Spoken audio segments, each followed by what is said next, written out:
Hello everyone, I am Sagar Sen and I welcome you all on my channel Grammar and Literature. Students, आज हम शुरू करने जा रहे हैं एक्टिव वॉइस और पैसिव वॉइस का टॉपिक, जो कि एक बहुत ही इम्पॉर्टेंट टॉपिक है। भले ही हम बोर्ड क्लासेस की बात करें, नॉन बोर्ड क्लासेस की या डिफरेंट कम्पिटिटिव एग्जाम्स की, सभी में ये टॉपिक काम आता है। और किसी ना किसी क्लास में कभी ना कभी आपने ये टॉपिक पढ़ा होगा, इसके बारे में सुना होगा। लेकिन क्या आपको पता है वॉइस क्या होती है, एक्टिव वॉइस और पैसिव वॉइस होते क्या हैं? आज इस छोटे से वीडियो में हम यही जानने वाले हैं कि एक्टिव वॉइस और पैसिव वॉइस क्या होते हैं और वॉइस किसे कहते हैं ग्रामर में। तो चलिए शुरू करते हैं। सबसे पहले वॉइस को जानने से पहले मैं आपको दो एग्जांपल्स देता हूँ, जल्दी से देखिए। जैसे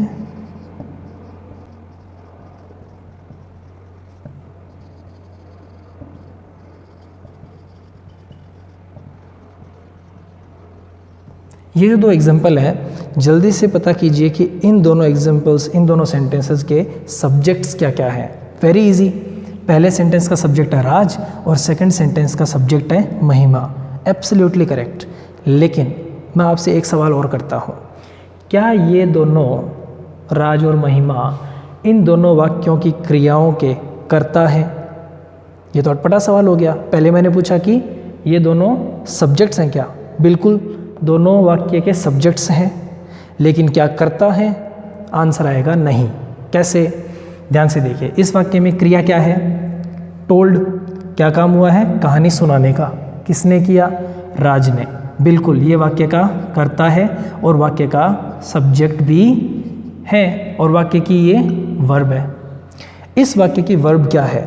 महिमा वॉज सेलेक्टेड, यानी महिमा को सेलेक्ट कर लिया गया टीम में।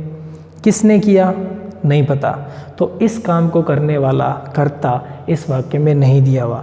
फिर भी वाक्य का सब्जेक्ट तो महिमा ही है, लेकिन महिमा इस क्रिया का कर्ता नहीं है। आई बात समझ में?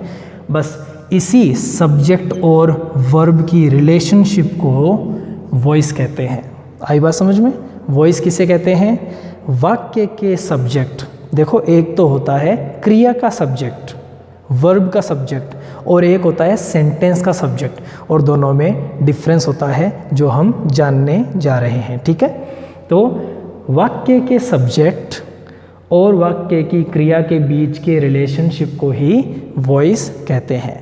जब वाक्य का सब्जेक्ट ही उस वाक्य की क्रिया को कर रहा हो तो उसे हम एक्टिव वॉइस कहते हैं, और जब वाक्य का ये सब्जेक्ट इस क्रिया को नहीं कर रहा हो तो इसे हम पैसिव वॉइस कहते हैं।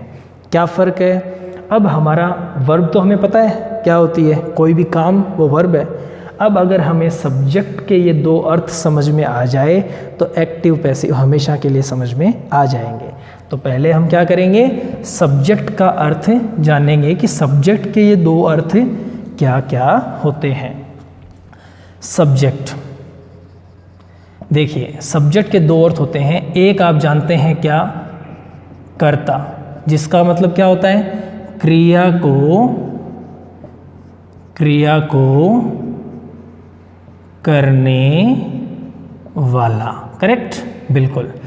और दूसरा इसका अर्थ होता है उद्देश्य। ध्यान दीजिएगा, सब्जेक्ट का एक दूसरा अर्थ होता है इंग्लिश ग्रामर में, वो क्या? उद्देश्य। उद्देश्य किसे कहते हैं? जिसके बारे में वाक्य में कुछ कहा गया है, या फिर ऐसे भी लिख सकते हैं इसको कि जिसके बारे में वाक्य बोला गया है, वो वाक्य का उद्देश्य होता है। जैसे कि सेकेंड एग्जाम्पल, महिमा was selected in the team. इस वाक्य का उद्देश्य महिमा था, कर्ता नहीं था। तो सब्जेक्ट के दो अर्थ होते हैं और इसी सब्जेक्ट और वाक्य में आई क्रिया के बीच के रिलेशन को वॉइस कहते हैं। तो वॉइस किसे कहते हैं? अब हम लिखेंगे वॉइस किसे कहते हैं। वॉइस क्या होती है? Voice is what describes the relationship between the subject। ये कौन से सब्जेक्ट की बात कर रहा हूं मैं? ये सब्जेक्ट है उद्देश्य वाला सब्जेक्ट। वाक्य के उद्देश्य एंड और the verb that expresses an action. कोई भी ऐसा काम जो वाक्य में हो रहा है, उस काम के यानी उस काम को बताने वाली वर्ब के और उस वाक्य में आए सब्जेक्ट के बीच की रिलेशनशिप को ही क्या कहते हैं? वॉइस कहते हैं। समझ में आ गई बात? वॉइस किसे कहते हैं? सब्जेक्ट और वर्ब के बीच की रिलेशनशिप को। अब दो तरह की होती हैं, एक्टिव वॉइस और पैसिव वॉइस। करेक्ट? क्या फ़र्क होता है? एक में सब्जेक्ट ही उस क्रिया को कर रहा होता है और दूसरे में सब्जेक्ट उस क्रिया को नहीं कर रहा होता। इसको कैसे लिखेंगे? इन एक्टिव वॉइस द सब्जेक्ट का मतलब यहाँ क्या है? कर्ता नहीं बल्कि उद्देश्य। तो जब सब्जेक्ट क्या करे? Appears to be doing the action. ठीक है ना? तो जब एक्टिव वॉइस कब होता है? जब subject he doing the action, उस वाक्य में आया हुआ काम कर रहा हो। एग्जाम्पल ले लेते हैं, जैसे अरिजीत सिंह हैज संग दिस सॉन्ग। इस वाक्य को पढ़िए, क्या है इसका अर्थ? अरिजीत सिंह ने ये गाना गाया है। इस वाक्य का सब्जेक्ट है अरिजीत सिंह। ठीक है? क्या यही इस वाक्य में आई क्रिया को कर रहा है? क्रिया है गाना गाना। गाना गाने का काम कौन कर रहा है? Arijit Singh.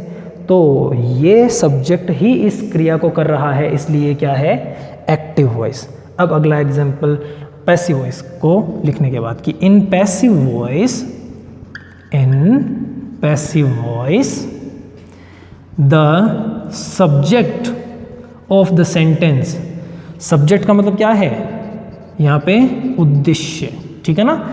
Subject of the sentence appears to be receiving the action।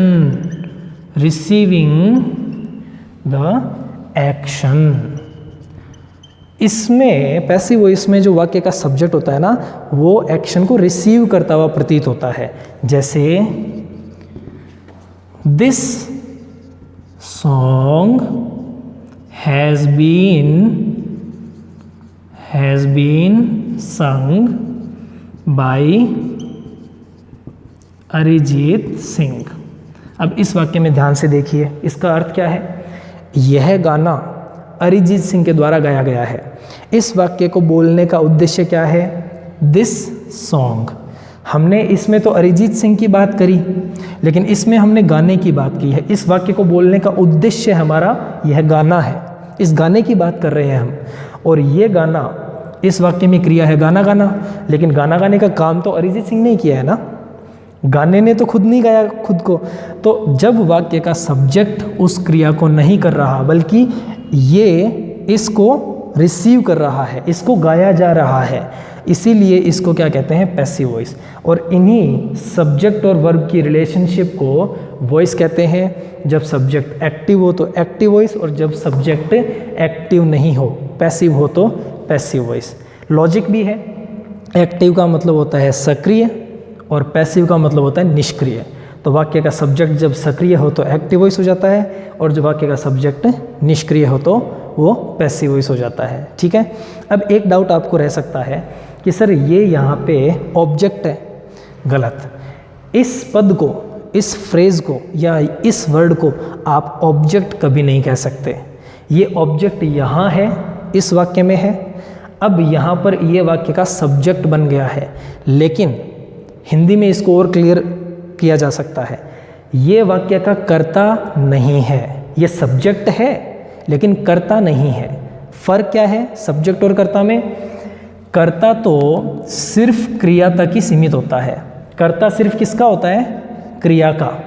लेकिन उद्देश्य जो होता है ना वो पूरे वाक्य का होता है। आई बात समझ में? इसीलिए वाक्य के दो हिस्से होते हैं। एक टॉपिक है इंग्लिश ग्रामर का, सब्जेक्ट एंड प्रेडिकेट। तो कोई भी वाक्य हो उसका सब्जेक्ट होता है और बाकी हिस्सा जितना भी हो वाक्य का वो प्रेडिकेट कहलाता है। तो ये सब्जेक्ट और प्रेडिकेट वाला जो सब्जेक्ट होता है ना उसको हम उद्देश्य के नाम से जानते हैं, ठीक है ना। तो इसीलिए एक्टिव वॉइस और पैसिव वॉइस का यूज़ होता है। एक्टिव वॉइस हम तब यूज़ करते हैं जब जो एक्शन का डूअर है, काम को करने वाला, उसके बारे में हमें बताना हो, तब हम एक्टिव वॉइस का यूज़ करते हैं। लेकिन कोई ऑब्जेक्ट हो जिसके बारे में हमें बात करनी हो तो हमें उसको वाक्य का उद्देश्य बना के यानी सब्जेक्ट बना के हम पैसिव वॉइस का यूज़ करके वाक्य लिखते हैं, ठीक है। नोट कर लीजिए, बढ़ते हैं थोड़े एग्जांपल्स की ओर। So let's find out which sentence has active voice and which sentence has passive voice. And it is very simple. क्या करना है? सिर्फ हमें सब्जेक्ट और वर्ब के बीच की रिलेशन देखनी है। Because what is voice? Voice is the relationship between the subject and the verb which expresses action, ठीक है। अब इस वाक्य की वर्ब क्या है? sings, गाना गाना। क्या ये काम ये सब्जेक्ट कर रहा है? पलक sings very beautifully, पलक बहुत सुंदर तरीके से गाना गाती है। तो पलक गाना गाने का काम कर रही है इस वाक्य में, यानी रिलेशनशिप एक्टिव है, इसलिए ये क्या हो गया? Active voice. अगला एग्जाम्पल समझिएगा। मानव वॉज इन्वाइटेड बाई मुकुल। मानव को मुकुल के द्वारा इन्वाइट किया गया। काम क्या हुआ? इन्वाइट करने का। किसने किया? मुकुल ने। क्या इस सब्जेक्ट ने, वाक्य के इस सब्जेक्ट ने, मानव ने ये काम किया इन्वाइट करने का? नहीं। तो ये यहाँ पर इनकी रिलेशन एक्टिव नहीं है, पैसिव है, इसलिए ये क्या हो गया? पैसिव वॉइस का सेंटेंस। क्लियर हो रहा है? एक बार और समझिए। The exams were postponed. क्या हुआ? परीक्षाएं स्थगित कर दी गई। परीक्षा, एग्जाम्स सब्जेक्ट है, स्थगित करने का काम हुआ है। किसने किया? नहीं पता। तो यहाँ पर इस सब्जेक्ट ने ये काम नहीं किया, इसलिए ये क्या है? पैसिव वॉइस का सेंटेंस है।